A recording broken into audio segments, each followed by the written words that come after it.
YouTube, what's going on, man? It's Black Couch Booking here with another video. If you're new to the channel, please like, comment, subscribe, and if you're old to the channel, please watch all of my old videos. I have over 500 videos of content, whether that be long form or short form, and you can check out my live streams. Check the link in the description down below for the Discord, aka the Couch Cord.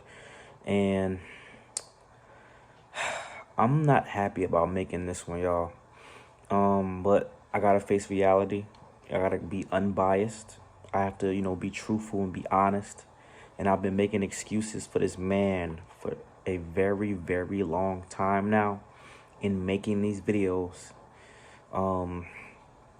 Definitively, though, I will say today that I believe that Triple H is not a better booker than Shawn Michaels, and that Shawn Michaels is definitively the better booker.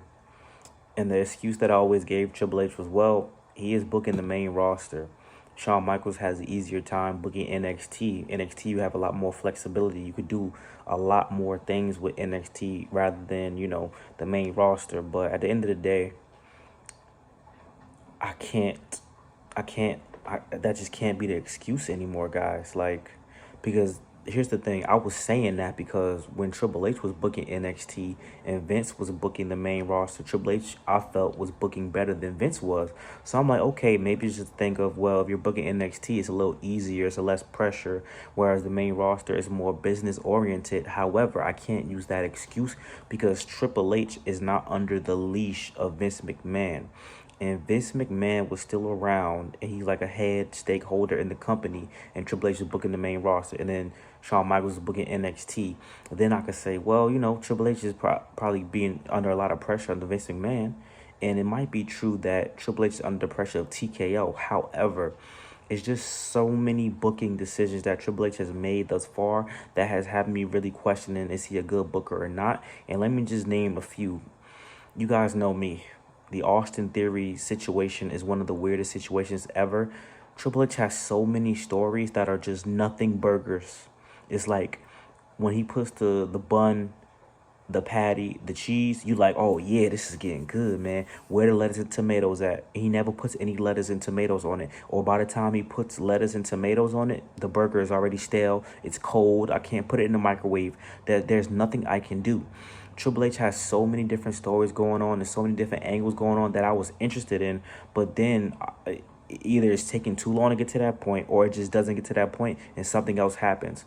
For example, Montez Ford came out recently. He complained about how the Street Profits have so many stop and go situations and scenarios, and he's absolutely correct. And I don't want to be biased because you guys know I talk about the Street Profits a lot. And Montez Ford, I think he's a big star, but Triple H's booking, they had hella stop and go moments.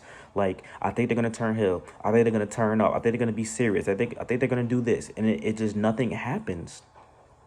Like, it's crazy. It's absolutely insane. Long-term booking is one thing. However, Triple H is ridiculous. And then when the payoff finally comes, it's kind of like, okay, whatever. Okay, I guess.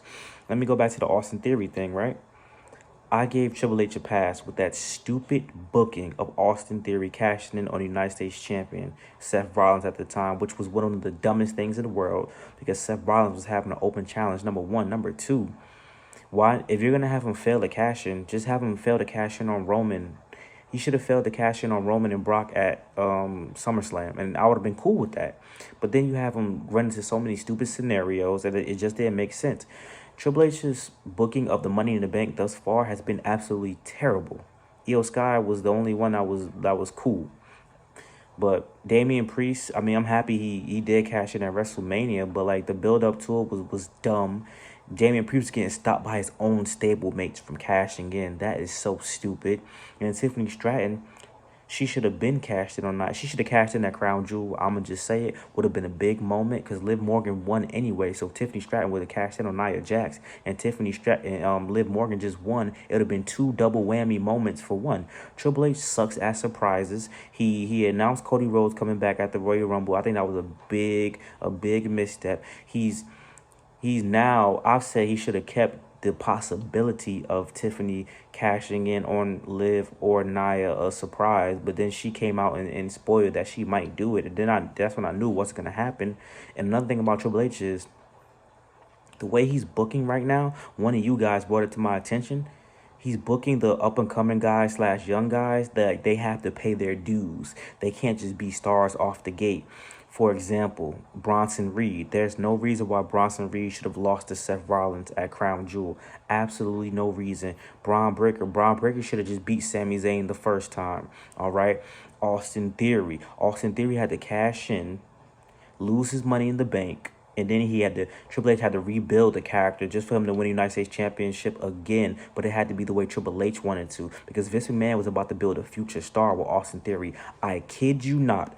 Austin Theory was going to successfully cash in the Money in the Bank, and Vince McMahon was still in power, because Vince McMahon, for all it's worth, y'all could talk about recency bias, he knows how to build stars. Triple H thinks everyone has to pay dues and lay on their back before he can push them to the next level. That's not how things were done under the Vince McMahon regime. Think about this, right? The guys like John Cena, Randy Orton, etc., etc., etc., Vince McMahon knew they were stars. Brock Lesnar knew they were stars. If they had any slow start, it was because of their character or injuries. It wasn't because Vince McMahon had them guys laying on their back before they become something. If Vince McMahon saw a potential in you, he pushed you to the highest level, because that's how you build stars. Bro, the way you're booking the Austin Theories, the Carmelo Hayes, the Bronson Reeds, and people like that, people are going to lose interest. People keep saying Austin Theory's the future. He's the future. Well, he was the future 2-3 years ago. We're in the present now, and we're still moving toward the future, and he's still not there yet. And that's Triple H's fault. Think about a guy like Montez Ford, right? What dues does he have to pay? Montez, he's been there, man. He's been they're the Grand Slam champs, NXT, SmackDown, and Raw tag team champions. I don't understand what Triple H's mindset is when he knows, like, the Vince McMahon model worked until it didn't. The Vince McMahon model stopped working just because he just got old and was out of place. He knew how to build stars. Shawn Michaels is building stars in NXT. And like I said, you can say, well, Shawn Michaels, he's being cut some slack. But no, at the end of the day, I'm going to stand on this. If Shawn Michaels was booking the main roster, he would know what to do and he would make it work, because Shawn Michaels, he has his own mind. At the end of the day, Triple H still came up under the Vince McMahon regime. Triple H and Vince McMahon have been booking and bouncing off ideas off of one another since Triple H was still wrestling as a younger guy. Remember, Vince McMahon used to ask Triple H, well, what do you think about this, pal? And then that's how Triple H really got in tune, even before he started dating Stephanie McMahon. And Triple H got some nerve of making guys got to lay on their back before they get pushed to the top. When Triple H was about to get pushed to the top, if it wasn't for that Madison Square Garden curtain call incident, Triple H was still about to be up next. Like, it wasn't like he had to pay his dues. Triple H was about to be up next because Vince McMahon liked his look anyway.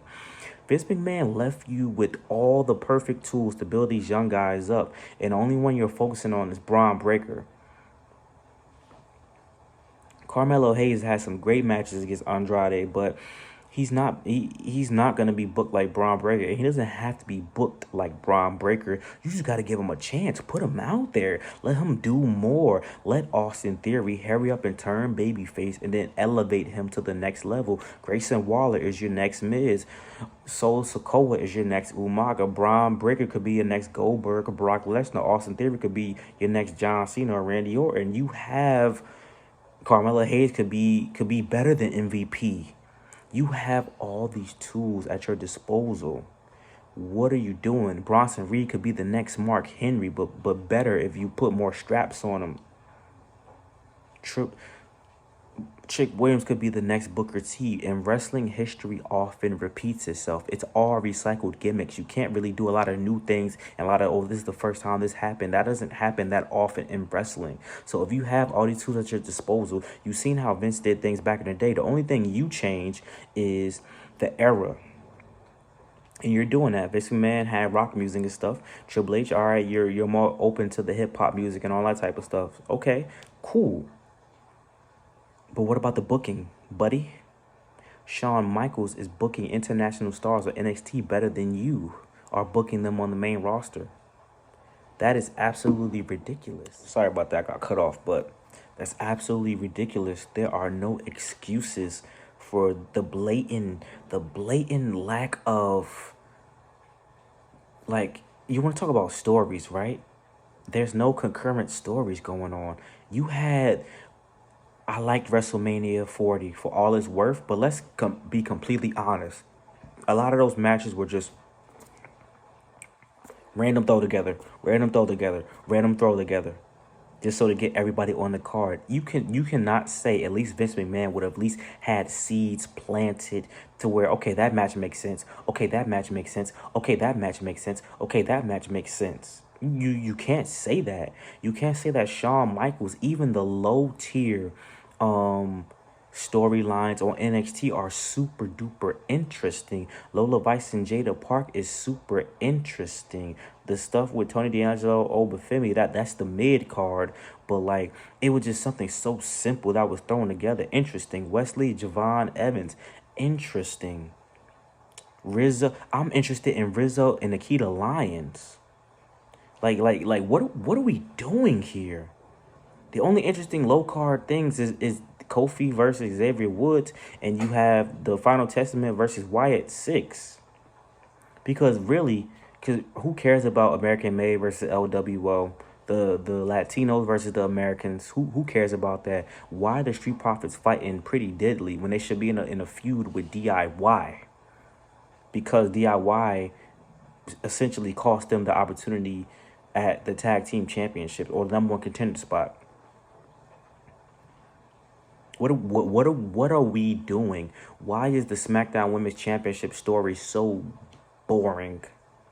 Nia Jax is abusive to Tiffany Stratton, and then here's my thing with Triple H as well. You play favoritism, so you'll push Tiffany Stratton to the highest level immediately. Let her get the women's Money in the Bank. Let her be a 10 plus year veteran like Naomi. You'll push Rhea Ripley, which yes, megastar, cool, but you won't push a Austin Theory. You won't let a Bronson Reed didn't beat Braun Strowman in that definitive match. Bronson Reed didn't beat Seth Rollins at Crown Jewel. Bronson Reed's gonna get the win after the fact, but that book, you've done that booking trope with multiple people at this point.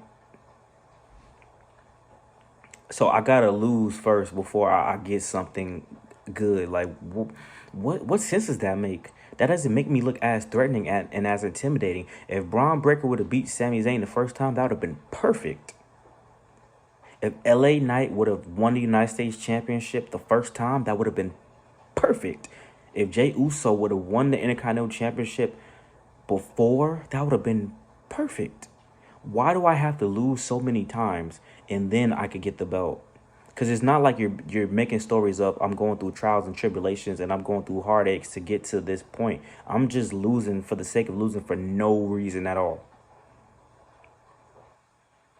Shawn Michaels is a better booker. I hate to be that guy, but he is. I can no longer make excuses for Triple H. Triple thumbs, preparation H, lack of preparation. And I am a big Triple H fan. Triple H has one of the best careers, one of my favorite interests, the best theme music. Triple H has been awarded all these things, but like you're making decisions that just don't make sense. Why is the Austin Theory and Grayson Waller thing still going on? Why didn't Austin Theory and Grayson Waller just have a program with DIY? The bloodline thing is the only thing you got going, and let's be honest, that's a Vince McMahon creation at the end of the day. That's Vince McMahon's work, really. Yeah, you kept it going and you've had some great moments, but Vince McMahon was going to make it do what it do regardless. The only thing you might have probably added to it was that you were going to bring in guys that he might not have brought in. But even so, with you bringing back individuals that Vince McMahon got rid of, those individuals really haven't benefited that much. I mean, Mia Yim finally started getting wins. I mean, Karrion Kross finally starting to get some motion. I mean, the Wyatt Six, thank goodness, they wouldn't have probably been brought back under Vince McMahon. Who knows? But realistically, like, what's the point, bro? I'll say this. The Gunther booking, I like the Gunther booking. EO Sky, I give Triple H credit because I don't think Vince McMahon would have pulled the trigger. Me personally, I don't think he would have let Io Sky get to where she was gonna be. And I think I'll give Triple H that. But at the end of the day, he had more misses than hits. And I'm not saying he's a bad booker. I'm saying Shawn Michaels would be a better booker and is a better booker. Let me say this: Triple H has done things that I don't like, but I'm not saying he's terrible, because there are things that I do like. I do like that a lot of the belts get passed off. That we're not super duper obsessed with long title reigns. However, we are getting to that point where I'm looking at a lot of people on the roster, 90 days, 160 days, almost 200 days. I'm like, okay, I'm gonna take a step back. I'm gonna stay in my lane, and I'm 100 days for Finn Balor and JD McDonough. What is your booking? If Shawn Michaels had the tag team that you had, I promise you he'll book a great tag team division, because even with what he's left on NXT, which isn't a great tag team division, it's still good. They still have good matches. There's still good things that come from it. But you have all these tag teams at your disposal, and you're not doing anything with them. Shawn Michaels would make it do what it do. Shawn Michaels would have had Austin Theory going crazy right now. I promise you. Shawn Michaels would have had Andrade versus Carmelo Hayes on a PLE for Game 7 instead of making Game 7 a part of LA Knight. And he would have had opponents built up for LA Knight's United States Championship title reign. The WWE champion would have been booked at least, even if people find the Bloodline story more interesting, it still would have took more precedence over the Bloodline story. He wouldn't even have Cody Rhodes involved in the Bloodline story. I promise you. Shawn Michaels, he was out doing his thing, big chilling. He didn't come up under Vince McMahon booking wise, being in there with him, watching him. Shawn Michaels is in NXT doing his own thing. Shawn Michaels the Heartbreak Kid, the Heartbreak Kid has brought back femininity to the women's division instead of all these damn muscle mommies. In Shawn we trust. So you know what? No more excuses. Shawn Michaels is a better booker. I'm not giving up on Triple H. At the end of the day, it's still trials and tribulations. We still have a long way to go. What's going to really move the needle for me is what he does after the Bloodline stuff, because the Bloodline stuff could be a crutch. And like I said, we can't keep blaming business. Triple H can take risk. TKO ain't going to let go of Triple H. And at the end of the day, it's WWE. We're not going to stop watching WWE. It's the best wrestling show to watch for a reason. It has the most viewers. It has the most money, everything. So if Triple H were to take a risk by putting the belt on a world championship on a Bronson Reed or Austin Theory or Carmelo Hayes, they would not lose money from that. I promise you. Because Cody Rhodes, Roman Reigns, Randy Orton, those people are still there. They just wouldn't be the champion, so they're not going to lose money. It's no excuse for this. But like, comment, subscribe, and let me know what your thoughts and opinion are. Am I bugging? Am I reaching? Or are we cooking? Welcome to Couch Giving. I love you.